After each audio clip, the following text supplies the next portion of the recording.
বন্ধুর তিনটা গুণ লাগবে। একটা হলো যারা দেখলে আল্লাহর কথা মনে হবে তাকে বন্ধু বানাবে। 2 নম্বর, যে কথা বললে তোমার জ্ঞান বাড়িয়ে দেবে তাকে তুমি বন্ধু বানাইতে পারবে। 3 নম্বর, ওয়াযাক্কারাকা বিল আখিরাতি আমালুহু, যারা আমল আখলাক দেখলে তোমার মরণের কথা, কবরের কথা, হাসরের কথা মনে আসবে। সুবহানাল্লাহ, কত ভালো কথা না? হ্যাঁ, তুমি দেখছো বন্ধুটা ওযু করিয়া 2 রাকাত করতেছে, আরে কেন আমি একটু ওযু করি 2 রাকাত করি, ঠিক না? তুমি দেখলো জোহরের আযান হলো, বন্ধুটা মসজিদ থেকে ছুটছে সব কাজ বাদ দিয়া, তাহলে তোমার বন্ধু বলে তুমি বসে থাকো? কেমন বন্ধু? সুবহানাল্লাহ, তার আমল তোমারে আখিরাতের আমল মনে করাই দেয়।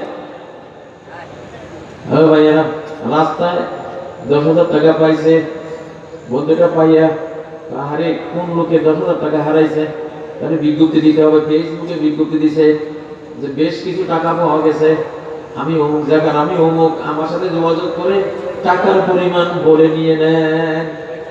তো তুমি দেখছো, তাহলে তুমি দেখলে তুমি তো মনে মনে ভাবছো যে আরে একদিন আমি 1,000 টাকা পাইয়া খাই ফেলেছি, সেই তো আমি অন্যায় করছি, ঠিক না? তাহলে আমার এই বন্ধুরা 10,000 টাকা পাইছে, পাই এসে বিজ্ঞপ্তি দিছে, আমি হইলে তো খাইয়া ফেলাইতাম না।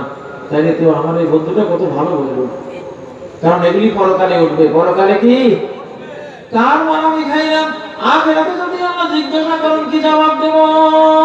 তাহলে যুবকরা, যুবক ভাইয়েরা, এমন লোককে, এমন যুবককে বন্ধু বানাইবা যারা দেখলে আমার কথা মনে হবে। 2 নম্বর, যে কথা বললে তোমার জ্ঞান বাড়িয়ে দেবে। 3 নম্বর, যে যার আমল দেখলে তোমার আখিরাতের কথা মনে হবে, ঠিক না? ঠিক। ও ভাইরা, যুবকরা, আমি আসলে আজকে বুঝাতে চাচ্ছি আমরা মুসলিম, প্রত্যেকটা জিনিস আমাদের আলাদা আছে, আলাদা, আমাদের জীবন আলাদা। ও ভাই, আমরা শুকুর খাই না,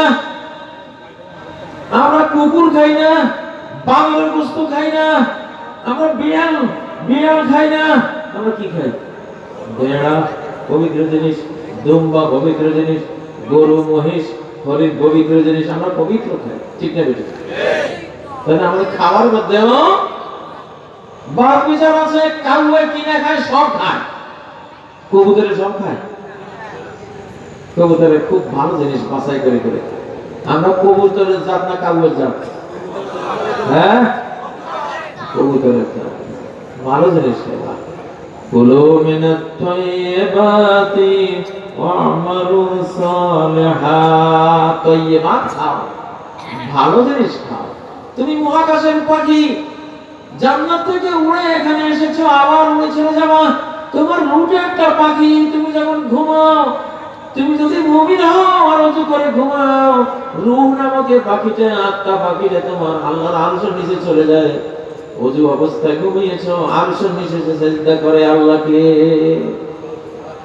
ওযুনা বিসুজুদে তাহতাল আরশ, মানুষ দেহটা উড়ে না, তার রূহটা তো উড়ে, তার আত্মাটা তো একটা পাখি, ঠিক নয় কি? তো কেমন পাখি? ফেরেশতা পাখি। কি পাখি? ফেরেশতা। মানুষের রূহ, প্রত্যেক মানুষের রূহটা জিবরাইলের মতো, মিকাইলের মতো, ইসরাফিলের মতো, কিরামান কাতিবিনের মতো, বরং আরো উন্নত। মানব রূহটা এত উন্নত, এত পবিত্র, তাহলে তুমি হারাম কেন খাইবা? তুমি তো একের ভিতরে 3, তোমার একটা বডি আছে, তোমার একটা রূহ আছে, তোমার একটা বিবেক আছে। বিবেকের খাবার হলো জ্ঞান, জ্ঞান নিবা কোরআন থেকে। রূহের খাবার হলো আল্লাহ প্রেম, আল্লাহ প্রেম নিবা কোরআন থেকে। দেহের খাবার হলো হালাল খাদ্য, সেই খাদ্য নিবা মাটি থেকে কোরআনের আলোকে। কোরআন এমন একটা একমাত্র বই, এমন এক আশ্চর্য, আলাদিনের প্রদীপের চেয়ে 1000 কোটি লক্ষ কোটি গুণ বড় প্রদীপ সূর্য। এই কোরআন একসাথে মানুষের রূহের কথা বলেছে, রূহের সকল চাহিদা মিটিয়ে দিয়েছে। মানব দেহের যত চাহিদা আছে, এই কোরআন মানব দেহের সব চাহিদা মিটিয়ে দিয়েছে। মানব বিবেক যেটা আছে, বুদ্ধি বিবেক, বিবেকের যত জ্ঞান লাগে, মহাকাশ বিজ্ঞান লাগে দিয়েছে, ভূতত্ত্ব বিজ্ঞান লাগে দিয়েছে, প্রাণী বিজ্ঞান লাগে তাও দিয়েছে, অর্গান সায়েন্স প্রাণী বিজ্ঞান লাগে তাও দিয়েছে, নৃতত্ত্ব বিজ্ঞান হিউম্যান বিজ্ঞান লাগে সেটাও দিয়েছে, পরকালের বিজ্ঞান লাগে সেটাও দিয়েছে, পারিবারিক বিজ্ঞান লাগে সেটাও দিয়েছে, সমাজ বিজ্ঞান রাষ্ট্র বিজ্ঞান লাগে সেটাও দিয়েছে, কোনটা দেয় নাই? কোরআন তিবিয়ানাল লিকুল্লি শাই, সব কিছুর বয়ান আল্লাহ তাআলা এই কোরআনে তোমাকে দিয়ে দিয়েছে। পৃথিবীতে এমন বই আর খুঁজেই পাইবা না। তুমি মানুষটার মধ্যে যে তিনটা অস্তিত্ব, তোমার রূহ, তোমার দেহ, তোমার বিবেক, তিনটার খাবার, নির্ভেজাল খাবার 100 ফুলফিল করে, কম্প্রিহেনসিভ, কমপ্লিট, পরিপূর্ণ করে কোরআন তোমাকে দিয়েছে। সুবহানাল্লাহ। যুবকরা কোরআন কারা কারা পড়ো? আল্লাহ আল্লাহ তুমি কবুল করো, আল্লাহ তৌফিক দাও। আপনার তোমাদের উৎসাহের জন্য বলছি, উৎসাহের জন্য বলছি। আমি 36 দিনে কোরআন হাফেজ হয়েছি। কয়দিন? 36 দিন। নিজেরে কইছি হয় মরবি নাহলে হাফেজ হবি। তো মনটা কিছু না, মরতে পারলাম ইনশাআল্লাহ হাফেজ হবি। 36 দিনে হাফেজ হয়েছি। আমি প্রতি 7 দিনে খতম করি, প্রতি 7। সাইকিয়া মতো না, একটা মহাযুদ্ধের আলো ইনশাআল্লাহ। আল্লাহ সহায়ক, আল্লাহর তাওয়াক্কুল। আমি যে 7 দিনে খতম করার অভ্যাস করেছি, কোনো দিন এটা মার খাবে না ইনশাআল্লাহ। আজকেও গাড়িতে বসে বসে আজকের যে 5-6 পড়া ছিল গাড়িতে বসে শেষ করেছি, কারণ সারা রাত রাস্তায় থাকি, ঘুম মারা হয়, একটু ঘুম যায়, সময় পাই না। গাড়িতে খালি জুড়ো নিয়ে আসে, চোখে বসে তুই জুড়ার কিছু করে আমার কোরআন খতম দেওয়া পাক দিতে পারবি, তোর মতো চোখ দিয়ে আমি করবো কি? যদি আল্লাহর কোরআন পড়া তোর দ্বারা না হয়, তোর মতো চোখ দিয়ে যদি আল্লাহর কোরআনের আয়াত দেখে আমি না যাইতে পারি, তো তোর এরকম চোখ দিয়ে আমার কোনো কাজ আছে? এই চোখ তো আমার জাহান্নামে নিয়ে যাবে, ঠিক না? মানুষ ইচ্ছা করলে, আল্লাহর উপর তাওয়াক্কুল করলে অসাধ্য সাধন করতে পারে। পৃথিবীতে মানুষের জন্য অসম্ভব কিছু রাখে নাই। আল্লাহর খাস জিনিসগুলি ছাড়া মানুষ যা চায় তার সম্ভাবনার ভিতরে সব কিছু মানুষ করতে পারে। আল্লাহ তাকে সেই তৌফিক দিয়ে দেন। যুবক, তুমি যদি নিয়ত করো ইনশাআল্লাহ এক পারা হলেও আমি দিনে প্রতিদিনে পড়বো, দেখবা এক পারা করতে করতে এবার সংকল্প হবে 2 পারা পড়বো। তুমি ভাবছো আরে তাহলে আমি অন্যান্য কাজ করবো, আমি সিনেমা দেখবো কখন, মোবাইল দেখবো কখন? আমি দেখি না, সবই দেখি। দেখো না, এটা সময়, এটা কোরআনের সময় কোরআন। এটা তো একটা মোবাইল দুনিয়ার খবর দেয়, আর এই কোরআন আমাদের দুনিয়ার খবর দেয়। আমি যে বললাম এই যে ওয়াজ করি বেড়াই, নবীজি 23 বছরে অর্ধ পৃথিবী দখল করার ইসলাম দিয়ে গেছেন। 23 বছরে অর্ধ পৃথিবী। 2024-এর 5ই আগস্ট আবার মুসলিম বিশ্বে ইসলামী শতাব্দীর সূচনা হয়েছে। 2024 থেকে আগামী 23 বছরে গোটা পৃথিবী মুসলিম হয়ে যাবে। আর নবী বলেন আবুয়া সাদাকা জুজউন মিন সিদ্দাতিন ওয়া 40 জুজআন মিনান নবুওয়া। বুখারী মুসলিমের স্বপ্ন অধ্যায়ের হাদিস, যে সত্য স্বপ্ন নবুয়তের 46 ভাগের 1 ভাগ, নবুয়তকে নবীজি 46 ভাগ করেছেন। 23 দুগুণে কত? তাহলে 23 তো নবীজির সময় 23 গেছে, সেই 23 আমরা অর্ধ পৃথিবী পেয়েছি। এখন বাকি 23 আসছে 24 থেকে আগামী 46 পর্যন্ত। এই 23-এ আমেরিকা পাবো, ইউরোপ পাবো, ভারত পাবো, অস্ট্রেলিয়া পাবো, রাশিয়া পাবো, সবাই মুসলমান হয়ে যাবে। কেউ খাইলে ঠেকাস, আমি তো করে দিলাম, ঠিক না বেঠিক?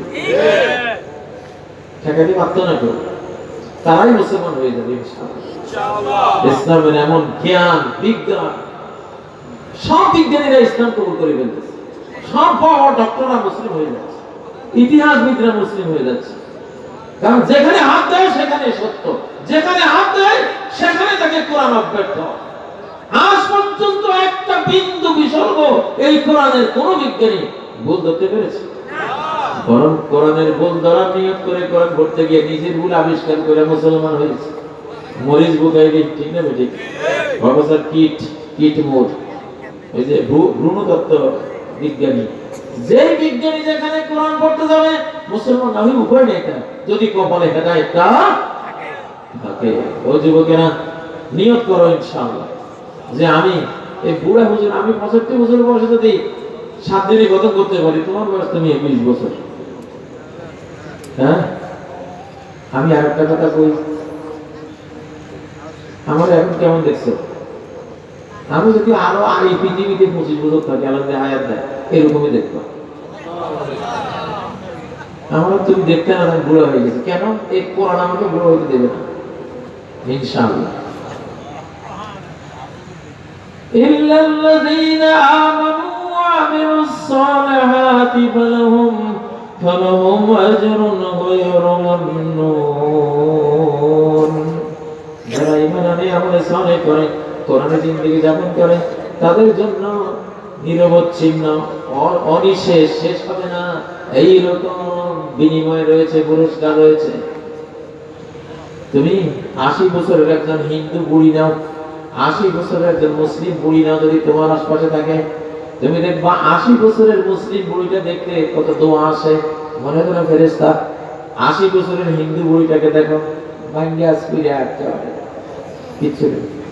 কারণ তার তো ঈমান নেই, তার তো কোরআন নেই, তারে বাঁচাবে কিছু, তারে প্রাণবন্ত রাখবে কিছু। ইসলাম পুরোটাই হায়াতের নাম, ইসলাম পুরোটাই লাইফের নাম, ইসলাম পুরোটাই জীবনের নাম।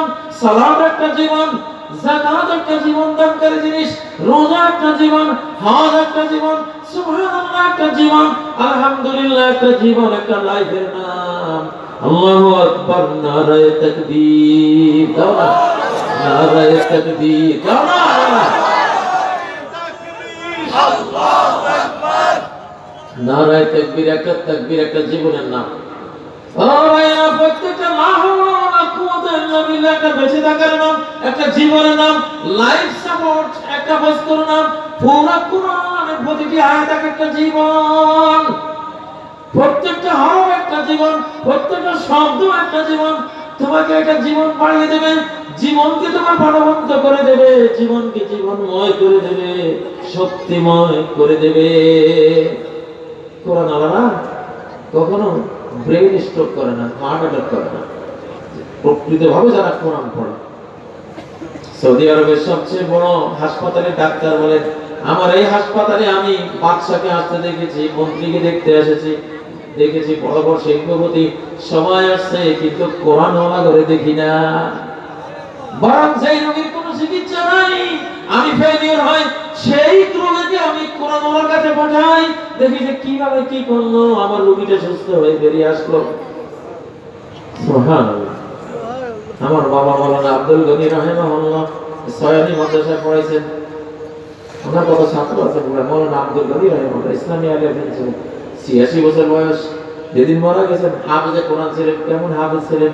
বাবার দেখছে রিক্সায় বসছে কোরআন পড়ার শুরু, বাসে বসছে কোরআন পড়ার শুরু, ট্রেনে বসছে কোরআন পড়তেছে, ঘাটলায় বসছে কোরআন পড়তেছে, কোদাল নিয়ে ক্ষেত কুবাইতে গেছে, ক্ষেত নিয়ে গেছে, ওখানে বসে কোরআন পড়তেছে। 86 বছর বয়সে মারা গেছে। কেউ ওদের বুড়া কইলে হাতা কি যেত, তুই আমারে বুড়া কইলি, তুই আমার ওদের বুড়া কি দেখছো? মৃত্যুর দিনে ওনার জায়গা তুমি কোথায় দিয়েছে সব দেখে দেখে আসে শুইয়া দুনিয়াতে গেছে। এগুলি কোরআন, কোরআন পড়তে পড়তে মানুষ নিজে এক কপি কোরআন হয়ে যায়। ব্রিটিশরা কইছে, ব্রিটিশ সরকারকে 50 বছর গবেষণা করে রিপোর্ট দিছে, কোরআনের কারণে মুসলমানদের সাথে যুদ্ধ করে পারা যায় না, যাবে না। ইয়াকুম মিনকুম 20 কোরআন তোমরা যদি অটবিছন 10 জন 20 জন হও, ইয়াগলিবু বিআতাইন 200 কামরকে মাইরা সবাই হয়ে যাবে। 20 জনে 200, 20 জনে কি 200। বাংলাদেশে আমরা আছি 20 কোটি, কয় কোটি? 20 কোটির 10 দিয়ে গুণ দেন 200 কোটি। ভারতে আছে 140 কোটি। তাহলে আমরা কোয়ান্টিটি গণনায় 20 কোটি, কিন্তু কোয়ালিটিতে কি 200 কোটি। যুদ্ধ লাগলে আমরা 200 কোটি, যুদ্ধ লাগলে কয় কোটি? 200 কোটি।